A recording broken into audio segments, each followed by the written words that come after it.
In April of 1945, American engineers opened a crate in a warehouse outside of Frankfurt and found a machine that violated every law of physics they knew. It was a generator, about the size of a refrigerator, with no fuel tank, no engine, no visible power source. They plugged in a light bulb just to see what would happen. The bulb glowed, bright and steady.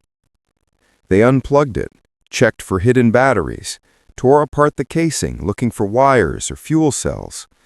There was nothing, just metal, copper coils, and a design that made no sense. One of the engineers, a man named Robert Chen, wrote in his report that night, "It runs on nothing, and it never stops."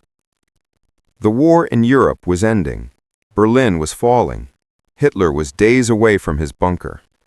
Allied forces were racing through Germany, liberating camps, securing cities, and seizing anything that looked valuable or dangerous. The mission was clear: find the scientists, find the weapons, find whatever the Germans had been building in secret for the past 6 years, because everyone knew the Nazis had been working on something: rocket technology, jet engines, weapons that could change the course of history. But nobody expected what they found in a bunker beneath a factory in Thuringia. The factory had been bombed 3 times. The roof was gone. The walls were cracked and blackened. But underneath, buried 50 feet below ground, was a facility that looked untouched. Clean white tiles, fluorescent lights still humming, workbenches lined with tools and blueprints, and in the center of the main chamber, sitting on a concrete platform, was the generator. It wasn't running when they found it. It was just sitting there, cold and silent, surrounded by pages of calculations and diagrams written in German. The soldiers who secured the site didn't know what it was. They thought it was a bomb. They called in the engineers. Robert Chen was 32 years old, a graduate of MIT and one of the lead electrical engineers attached to the Army's Technical Intelligence Unit. His job was to examine German technology, figure out how it worked, and determine if it was useful or dangerous. He'd seen jet engines, infrared scopes, early computers. He thought he'd seen everything the Germans were capable of. Then he saw the generator. It looked simple, almost crude.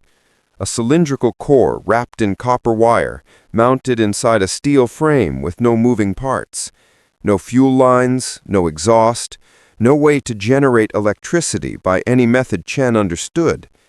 But when he examined the diagrams on the table, he realized the Germans had been running it for months. The test logs were meticulous. Date, time, output measured in kilowatts. They'd been powering entire sections of the bunker with this single machine. Lights, ventilation, lab equipment. The logs went back to December of 1944, 4 months of continuous operation, and nowhere in those pages did anyone mention refueling or maintenance. Chen read through it twice. Then he did something the report later called ill-advised. He tried to turn it on. There was a lever on the side, simple and mechanical, like something you'd find on a railroad switch. Chen pulled it. Nothing happened. He waited. Still nothing. Then one of the other engineers noticed the coils. They were vibrating. Not much, just a faint tremor, but it was there. Chen touched the metal casing. It was warm, not hot. Just warm, like a machine that had been running for a while. He checked the output terminals. There was voltage. Not a lot, but enough to power a small device. He grabbed a handheld lamp from his kit and connected it to the terminals. The lamp turned on. That's when things got strange. The lamp didn't dim. It didn't flicker. It just stayed on, bright and steady, as if it were plugged into a wall socket. He disconnected it. The generator stayed warm. He reconnected it. Same result. He tried a larger device, a portable radio. It worked perfectly. He tried a welding torch. The torch lit up, hot enough to cut metal. The generator never changed. No sound, no heat increase, no indication it was working harder. It just kept producing power, steady and endless, from nothing. Chen's team spent 3 days in that bunker. They took the generator apart piece by piece, photographing every component, measuring every dimension. They found copper coils wound in a specific pattern, mathematical and precise. They found magnets arranged in a configuration Chen had never seen before, alternating in polarity in a way that seemed deliberate, but made no engineering sense. And in the center of the device, they found a core made of a material they couldn't identify. It looked like metal, but felt different, heavier, denser, with a surface that seemed to absorb light rather than reflect it. They took samples. The samples disappeared into military custody and were never mentioned in the official reports. The German scientists who had worked on the project were gone. The bunker had been evacuated weeks earlier, probably when the bombings intensified. But they'd left everything behind: blueprints, calculations, prototypes, notebooks filled with equations that reference names Chen didn't recognize. Schumann, Vril, Haunebu, terms that sounded more like mythology than science. And in one of the notebooks, written in English at the bottom of a page, was a single sentence: Tesla was right. Chen knew who Tesla was. Nikola Tesla, the inventor, the engineer who'd talked about wireless power and energy from the air. The man who died 2 years earlier in New York, largely forgotten, dismissed as eccentric and impractical. But here was a machine that seemed to prove his theories. A machine that pulled energy from somewhere, from something, without fuel or combustion or any conventional power source. He didn't understand it.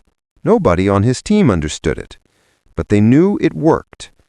And they knew the implications were staggering. The generator was crated and shipped to the United States under the highest level of security. The bunker was sealed. The soldiers who had been there were reassigned. The engineers signed non-disclosure agreements that threatened prison time for any leaks. Chen's report, 27 pages of technical analysis and diagrams, was classified top secret and sent to a facility in Ohio where the military was consolidating all captured German technology. He was told his work was complete. He was told to forget what he'd seen. But Chen couldn't forget. 3 weeks later, back at his base in France, he received a letter. No return address, no signature, just a single page with a question typed in the center. Did you measure the weight? Chen read it 3 times. He hadn't measured the weight. Not before they turned it on, not after. He'd been so focused on the electrical output, on understanding the mechanism, that he'd never thought to weigh the device. The letter had one more line at the bottom. It gets lighter when it runs. Chen requested permission to return to the bunker. Permission was denied. He requested access to the generator, now somewhere in the United States. Access was denied. He tried to contact the other engineers on his team. 2 of them had been transferred to the Pacific. 1 had been sent home on medical leave. The 4th man, a man named William Strauss, sent Chen a short note. Stop asking questions, for your own sake. Chen stopped asking questions, but he didn't stop thinking about that machine. Because if the generator got lighter when it ran, if it was somehow losing mass while producing energy, then it wasn't just pulling electricity from nowhere. It was doing something else, something that violated the conservation of mass, something that suggested the machine wasn't generating power at all. It was converting it from something, from somewhere. And Chen had no idea what that meant or where it led, but he knew one thing. The Germans had been close to something, Something that could have changed the war, changed the world. And now, it was in American hands. Robert Chen never got answers. After the war, he went back to MIT, taught electrical engineering for 30 years, and died in 1982 without ever speaking publicly about what he'd found in that bunker. But before he died, he gave his son a box. Inside was a copy of his original report, photographs of the generator, and a notebook filled with calculations he'd been working on for decades. At the top of the first page, he'd written, "They lied about what happened to it." The official story was straightforward. The generator was studied, deemed non-functional or misunderstood, and eventually scrapped as Cold War priorities shifted to nuclear power and jet propulsion. The Army's technical reports from 1945 mentioned it briefly, describing it as an experimental device of unknown origin with no practical application. But Chen's notebook told a different story. He'd spent years tracking patents, scientific papers, and military contracts. And he'd found something. Between 1946 and 1950, at least 7 American engineers who'd been involved in studying the generator went on to work for a private research company in New Mexico. A company that didn't officially exist until 1952 and had no public record of what it was researching. In 1998, Chen's son donated the box to a university archive. A graduate student found it while researching Cold War technology programs. The student, a woman named Dr. Sarah Brennan, became obsessed. She started digging through declassified documents, Freedom of Information requests, anything that mentioned German technology captured in 1945. Most of it was mundane: jet engine designs, optical equipment, rocket telemetry. But buried in a 1947 memo, she found a reference to Project Radiance, a program that studied alternative energy systems derived from recovered assets. The memo mentioned a facility in Nevada. It mentioned testing, and it mentioned failure. Brennan tracked down the facility. It had been decommissioned in 1953, turned into a storage depot, then abandoned completely by the 1970s. She got permission to visit the site in 2001. The buildings were empty, stripped of anything useful. But in a basement storage room, she found filing cabinets, rusted, locked, forgotten. She broke them open. Inside were test logs, dozens of them, reports from engineers who'd tried to replicate the generator using Chen's specifications. They'd built 3 prototypes. The first one never worked. The second one worked for 48 hours, then melted its core and nearly burned down the lab. The third one worked perfectly, for 6 months. Then it disappeared. The logs didn't say where it went. They just stopped. The final entry, dated March 15, 1949, noted, "Device removed per directive. Testing concluded. Personnel reassigned." Brennan filed another request, trying to find out who'd issued the directive. The response took 3 years. When it finally came, most of it was redacted, but one sentence was visible. "Transfer authorized to Special Projects Division. Classification level above top secret." That's where the paper trail ended. The Special Projects Division had been dissolved in 1957, its records either destroyed or buried so deep they'd never been declassified. Brennan published her findings in an academic journal in 2004. The article got some attention in fringe science communities, but was largely ignored by mainstream academia. Most people assumed it was a hoax or a misunderstanding. Cold War paranoia mixed with incomplete records. But a few people believed her. And one of them reached out. His name was Daniel Koenig. He was 86 years old, living in Arizona, and he claimed to have worked on Project Radiance. He'd been a junior engineer fresh out of college, assigned to the Nevada facility in 1948. Brennan flew out to meet him. He told her everything. They had successfully replicated the generator. It ran for 6 months without stopping, powering the entire facility with no fuel input. The engineers couldn't explain it, but they documented everything: output measurements, weight fluctuations, temperature readings. And Koenig confirmed what Chen's letter had suggested. The generator got lighter when it ran.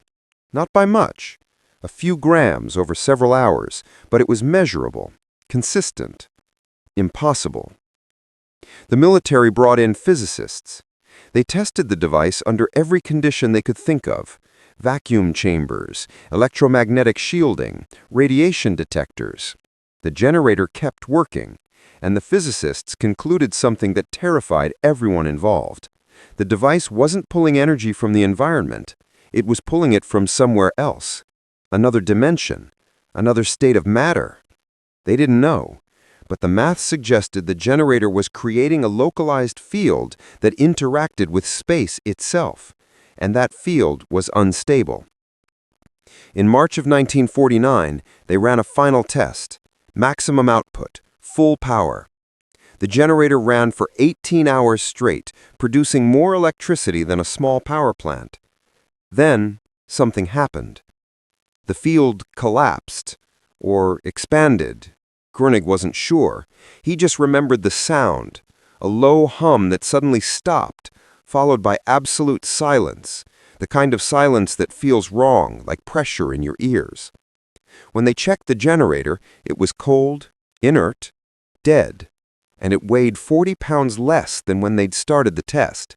40 pounds of mass just gone, vanished, converted into energy or something else entirely. They tried to restart it. It never worked again. 2 weeks later, military officials arrived and took everything: the generator, the prototypes, the test logs, the blueprints. They shut down the project and reassigned everyone. Koenig was sent to work on radar systems in California. He never spoke about it. Not to his wife, not to his colleagues, until Brennan found him 52 years later. The generator exists somewhere. Maybe in a warehouse in Nevada. Maybe buried in a classified facility that doesn't appear on any map. Maybe it was destroyed decades ago, deemed too dangerous or too unpredictable to keep. But the science behind it wasn't lost. Brennan found patents filed in the 1950s and 60s that referenced similar concepts: zero-point energy, quantum vacuum fluctuations, ideas that were once dismissed as pseudoscience but are now legitimate areas of research. And some of those patents were filed by engineers who'd worked on Project Radiance. What Chen found in that bunker wasn't just a machine. It was proof that energy could be harvested from space itself, from the quantum field that underlies reality. The Germans had figured it out first. The Americans tried to replicate it, and maybe they succeeded. Maybe the technology exists today, refined and hidden, used for purposes we'll never know about. Or maybe it was too dangerous, too unstable, a machine that could power the world but also unravel the fabric of space if misused. Robert Chen spent his life wondering what would have happened if the war had lasted longer, if the Germans had perfected the generator, if they'd built 10 of them, 100. He believed it could have changed everything: unlimited power, no fuel, no emissions, the end of energy scarcity, or the end of the world. Because a machine that pulls energy from nowhere is also a machine that could tear holes in reality itself. The question isn't whether the generator worked. It did. Multiple sources confirm it. The question is what happened to the technology, and why 80 years later we're still burning fossil fuels when we once held a machine that could power a city from a box the size of a refrigerator. Either we lost the knowledge, or someone decided the world wasn't ready. Chen believed the latter, and in his final notebook entry, written a week before he died, he wrote, "Some discoveries aren't meant to be shared. Some doors shouldn't be opened. I saw what was behind one of those doors, and I'm glad they closed it.